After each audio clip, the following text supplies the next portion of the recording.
Welcome to the What to Read Next podcast. In this podcast, your host, Lori Amin, will interview published authors to chat about their work, journey to getting published, and their book recommendations. If you share a passion for books and always looking for your next read, then join us. Hi, Sarah. Welcome to the What to Read Next podcast. Hi, Laura. Thanks for having me. So happy to have you here. Just tell us a little bit about yourself. Okay, so I am Sarah Suk, the author of Made in Korea, which is a YA rom-com about two teens selling Korean beauty products at school. I live in Vancouver, Canada, where I was born and raised. Other than a brief window of time where I lived in Seoul, South Korea, once during university and once after, I've been here in Canada my whole life. Oh my gosh. So you're very familiar with the K-beauty product. And the K-pop and the whole... Yeah, that Korean culture, pop culture, I guess I should say, specifically for this book. Yes, very familiar, love it, have always loved it.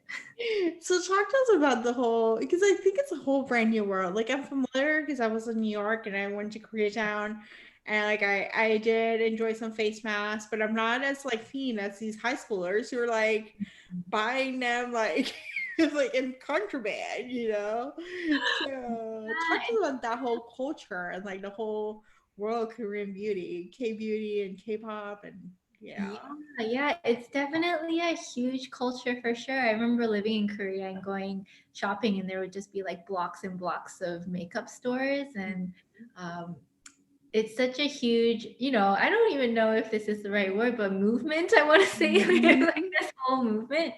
I will say though, for K-beauty, it's interesting because I personally don't use a lot of K-beauty products because I have a skin condition called eczema. So I have really sensitive skin, can only use stuff that the dermatologist recommends. And because of that, I can't experiment with a lot of different products. But this book was kind of like my way of using different K-beauty products without actually using them. So I did a lot of research on that and just kind of, diving into the world of like the 10-step skincare routine and all the different scented things and non-scented things and floral things and food themed things there are. It really opened my eyes. And also to see like the collaboration between a lot of K-pop stars and K-beauty products was very interesting for me to learn about as well, because there's so much crossover too. Yeah, there was that West job was like basically K-pop, lip balms, and face masks, So it was like it's a different business altogether, as you pointed out. It's true. It's so different. And as a huge, I would say just from a personal standpoint, I'm more familiar with the K-pop world than the K-beauty world. But in high school, I was like such an avid fan of so many groups that at that time, had they had their own lip balm line, I would have like bought everything. I would have bought all their stuff, even though I couldn't use it. I would just like buy it all and like display it on a shelf or something. Yes, I love this. I felt like it was just like a good immersion of this world and like seeing like seeing in a sense of like like how it can be like Americanized. It's an American high school, but they're entrepreneurs and they're like we're importing, we're distributing products that are like they're high commodity that people want to have. And so like exploring a culture about Korean culture, like K-pop and K-beauty and even, the whole world that's out there. For sure. It's very interesting because like obviously right now Korean pop culture such as beauty products and dramas and music is so popular and as you said, in such high demand. But when I was in high school or even elementary school, high school, that kind of time period, like nobody really liked that kind of stuff. And I remember loving K-pop and showing my friends all these like K-pop things. And they were like, what is going on? Like, why are you showing me this? So in a way, it was very gratifying for me to write about Korean culture and Korean products and Korean music and Korean things just in a book that it's celebrated and it's kind of cherished in that way. So that was really cool. And also I loved obviously seeing Korean American characters kind of like take advantage of it for themselves and like capitalize on it to fulfill their dreams, Yeah, yeah, they capitalize it. They're like, oh, we're making money. We're like, I need to make money to go to school or college or Paris or something. Like, Yeah. I'm just gonna start like I get these for free. I'm gonna resell them. Yeah. You know? Innovative. They're using what they have, so Yeah. props to them. So I love this. So let's see. What made you decide to write a YA book? Did you read YA growing up, or like, or even recently? Are you a YA reader, or were you just like you wanted to explore first, and YA setting seems to be a good place to write a book? I would say I am definitely a YA reader and have always been a YA reader. I don't think when I was growing up, I don't think I was familiar with the term YA. I think it's maybe a little bit newer in the Mm-hmm. past however many Yeah. years. Yeah, but growing up, I did love all the stories featuring kids and teens. So what we call today middle grade and young adult. I definitely gravitated towards those stories when I was that age, and even when I wasn't a kid anymore or a teen anymore, I did find that I went back to those stories a lot, or they stuck with me a lot because they were the ones that shaped me. And I just love stories for youth because I feel like it really opens up the world. Like when you read these books, it feels like it opens up the world in a way that's fresh and new. It feels like your first time stepping out of your comfort zone or your first time seeing who you could be. And I think that Kidlit really offers that in such a unique and kind of a wondrous way. Like it really opens your eyes to the wonder in the world, while also sometimes being able to tackle really difficult subjects too and harder things about life. And I've always appreciated that about this age group. I love this. And so you wrote a rom com. So I got to ask questions. As a woman's reader, were you a rom com fan? Like, what was your favorite go to rom com? Was it films? Was it books? Or like, where did you get your rom com inspiration? Oh, that's such a good question. And I love rom-coms. I think I've always loved rom-coms. They're so much fun. I remember, I guess, um, as a teenager, I remember reading the Princess Diaries a lot. Like Mhm. that's one example that comes to mind that I really enjoyed. Obviously, in terms of movies, I really loved 10 Things I Hate About You. I think it Mhm. kind of stands out to me as like a classic rom-com that I loved. And I still love watching rom-coms and reading rom-coms today. Like one of the rom-coms that I read in the past year that I love is Today, Tonight, Tomorrow by Rachel Lynn Solomon. That I think is just such a great YA rom-com. It takes place at the end of senior year and is a 24 hours enemies to lovers scavenger hunt in Seattle. Like it's just so much fun. And I think rom-coms are just, even though you know that it'll be a happily ever after most of the time, unless it's a very subversive book or movie, even though you know, like it's still such a journey to figure out like how does it happen, and to see the two characters banter with each other, like when their hands kind of touch for the first time and you're like, oh my God, did their fingers just touch right now? Like what's happening? And I love that tension. I think it's so much fun. And I love that it's kind of shed in like a funny light, like a funny, jokey, comedic light too, which I think is just such an enjoyable ride. When I watch a rom-com, it's like over in like 10 minutes, I feel. Mhm. Yeah, I have to say I'm like a huge fan of rom-coms, and I love the resurgence of like we're seeing them in YA. Like all these like cute rom-coms are happening, or like enemies to lovers, or like little first, or like really heightened emotions, and you take to the journey, and then you see like they're gonna be fine. They're gonna be Mhm. together, and it's just happy for now. Like we're not expecting them to get married, like that's like a little too much, but we're expecting them to be like together first year of college. Like it's kind of cute. It's very cute. Definitely very cute. Are you also a big fan of rom-coms in movies and things? Yes. Mhm. Yes, I have to say, like I grew up in the 90s, and so the 90s were a good year, like a good decade for rom-coms. Like, we got 10 Things I Hate About You, we got An Urban Kiss. And so like there's so many good Pretty Woman, like there's so many good ones.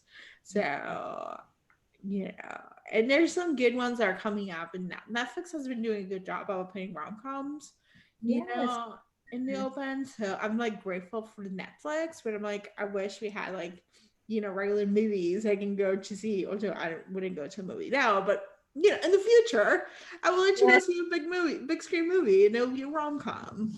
yes, I will be also in the theater one day when we're able to. And I used to never really get popcorn in movie theaters, but now after COVID and everything, I'm like, I'm gonna get the popcorn, I'm gonna get the Twizzlers, I'm gonna get everything. I'm gonna sit there and enjoy every single second of this movie in a theater. I really can't wait for that day. Yeah. Yes, me too. So let's see. So what is something that sparks joy? Like whether a hobby, a passion, whether it's writing, reading, or something else that you just like do it because it feels like fun and you feel like time flies by when you're doing it.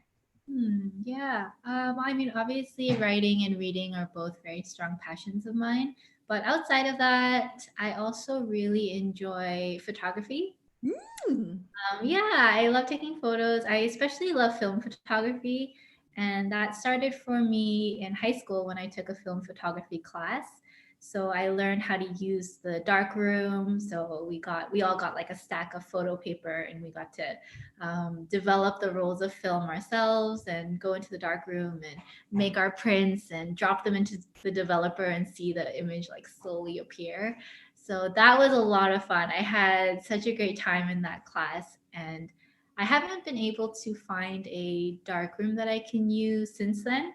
But Hmm. I still have a film camera that I like to use. I just get it developed at a store that does it. But it's so much fun going on photo walks and taking pictures. And I think it offers me a way to notice details that I wouldn't otherwise. Hmm. So often, if I'm just on my phone or just walking and hurrying to get to the next place, then I just miss so much of the world around me. And I love how photography makes me slow down and kind of see all the details of things. So yeah, film photography specifically, but I also just love like snapping on my phone or just whatever I have on me.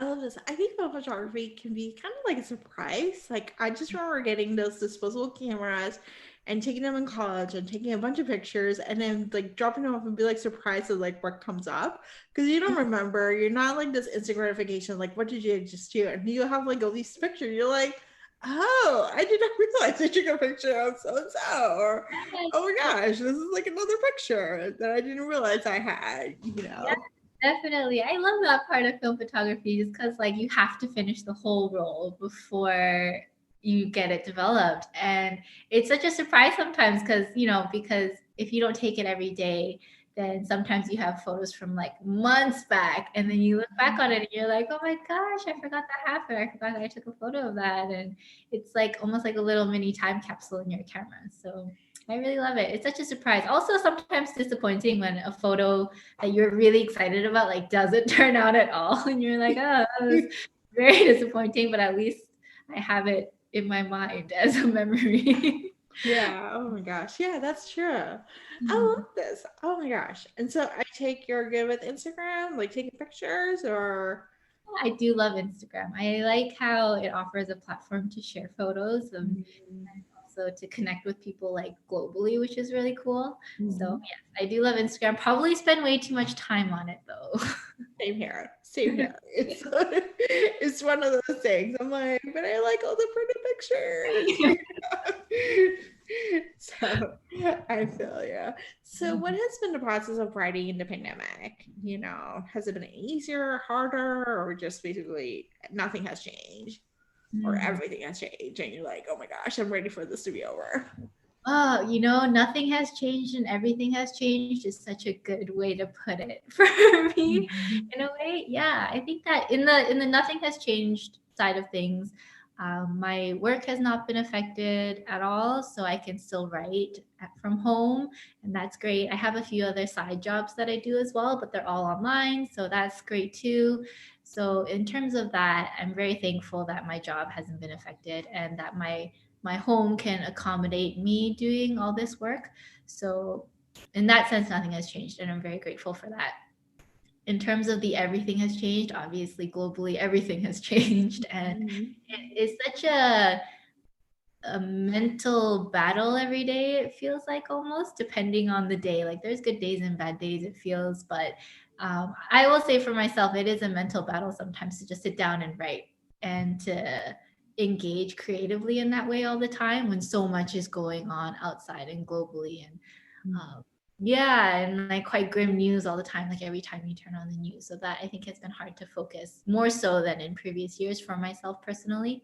And yeah, and I miss writing in cafes and libraries and and going on writing dates. I have a few writing friends in the city and we would meet up, get a tea, do some writing, and I do really miss that and I look forward to that a lot. So I would say nothing has changed and yet everything has changed. Yeah, I agree. I feel like it's just like it's one of those things where it's like life has changed in many ways, but there other stuff is still the same. Like, and then it feels like Groundhog's Day. Like every day is the same. Like I don't know what day it is. Like, is it a Monday? Is it a Friday? Like, because we're not going anywhere. Like, we're not doing all the exciting stuff of like going out and do this, do that. Like you might go for a walk every day and you're like, oh, it's the same thing. Yes, it's so true. And I think that has been so challenging in a way to feel like you wake up in the morning and then you do work in your home and then you take a break in your home and then you have dinner in your home and then you sleep in your home. And so there's no real sense of differentiation, I guess, in your day. And so they all kind of bleed together. So in that sense, I think it is, again, back to kind of like the mental battle. Like I don't know if we were meant to just live one long day. And that's very much what I feel like 2020 and 2021 has felt like. It almost felt like one long day. So that is a weird way to think of it, but at the same time life keeps rolling in different ways and life keeps moving along. So yeah, it's always kind of, I think, a push and pull for me in terms of trying not to get sucked too deep into the kind of the spiral of COVID grimness, because it does get very grim and very heavy very fast. So, but at the same time, trying to acknowledge and make space for the fact that it is a hard time for everybody, and it's okay to feel weighed down by that too. So I think it's just kind of a mix of holding both the heaviness and the gratitude for the way that things are still moving along the way they are. Yep, I agree. Oh my gosh. I can't wait till we get the vaccine and get all the places and we'll have the roaring 20s, that's like the one bright light is like, it happened 100 years ago and they didn't have the internet. So they had it even worse 100 years ago. So at least we got Zoom and we got the internet and we got takeout and, all those different things. And so, but Yeah, very true. Yeah, I can't imagine what it would be like to have to quarantine without having any texting or Zoom or FaceTime or anything like that. Like I can't imagine what that would be, what would have been like. Yeah, I feel for that. So, Yes, me too. yeah. So let's see. Oh, let's talk about Made in Korea. So we talked briefly about it, but let's do the elevator pitch. What should our audience to expect about reading your book? Yes, so Made in Korea is a YA rom-com about two teens selling Korean beauty products at school and going head to head to outsell each other, but maybe falling in love along the way. Maybe, just maybe. I don't know. It's a bit enemies to lovers for those fourth graders who are looking to, Yes. rivals, opposites attract, banter. Yeah, all that good stuff that I love that I mentioned. Although I will say that Valerie and Wes, who are the main characters, I don't know if they ever really hate each other's guts. I would say they're more so like rivals, business rivals to maybe potentially lovers. But they do kind of follow along that same trope around like, we shouldn't, but should we? Yeah, the tension is there. You're just like, they should just get it over with, talk to each other. And you're like, no. They're like, no, we're not doing this. We're going our way. Because they're like really, Valerie was very like strong. She was a strong heroine. She was like, oh no, I'm not letting you like beat me, Like, so. Yeah, very strong willed, knows what she wants, and doesn't want anyone to stand in her way. And Yeah, and I think there's also for her a level of like a pride thing. So her K-beauty business was set up first, and West Jung is the new kid in school who kind of is competing with her for the throne for the best Korean beauty business in their class.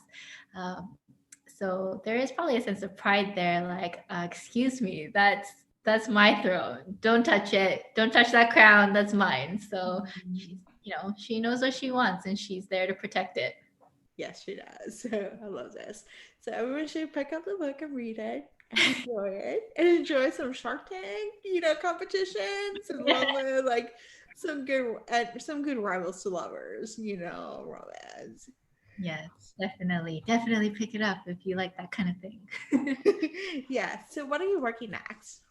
What am I working on next? So I don't tend to share too much about what I'm working on while I'm working on it, but I will say that what I'm currently working on is another YA, but it's quite different in tone than Made in Korea. So it's not a rom-com, but I hope that people who enjoyed Made in Korea will still find things to enjoy in it. It's a lot more family centered, I would say. I love it. Oh, I'm so excited. So let's chat some book recommendations. What has been a book that you read this past year or last year or at some point that you can't stop thinking about, can't stop gushing about, and you're like, oh my gosh, everyone should read this book? Oh yeah, I've read so many good books lately, I feel. But off the top of my head, the most recent books I read, there's two of them that I'll talk about. Is one is The Silence of Bones by June Her, which is a YA Korean historical murder mystery. Wow. Yes, yes, I saw your eyes just get bigger. That was me. When I was holding the book, every page, my eyes were just like getting bigger because there was just so much. There were like these plot twists, and it was so atmospheric and very beautifully written. So I would definitely recommend that. And then the other book that I recently read was actually a memoir. It's called Know My Name by Chanel Miller. Mm-hmm. And yeah, it's about the Chanel Miller. She wrote about her experience being sexually assaulted on the Stanford campus back in, I want to say 2015. I'm sorry if that's Yeah. incorrect, but yeah, she wrote a memoir about it. And it's so powerful. It's such a powerful book. And her writing is just very brilliant, I want to say. I can't think of another word to describe it really. It's just really brilliant and well written, and just straight from the heart. It feels like very like raw and vulnerable and strong. And it also offers such a deep look into the kind of the corruption and the cracks in the justice system, the criminal justice system, and how it runs.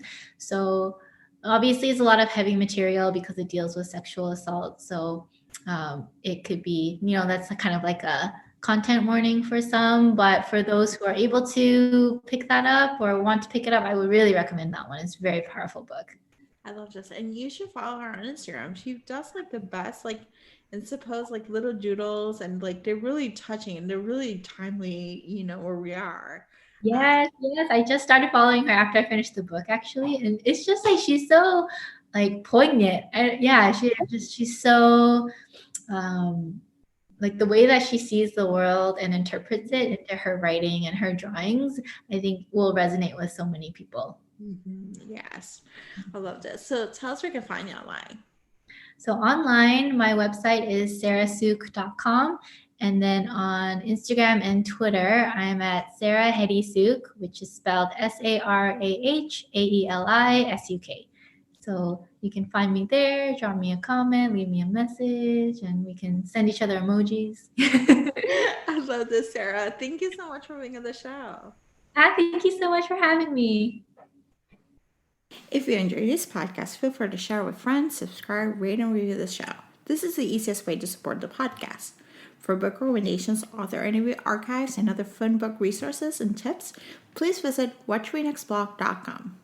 The Watch Read Next podcast is part of the Frolic Network. To discover new shows to listen and love, please visit frolic.media/podcast. Thank you so much for listening and have a great day.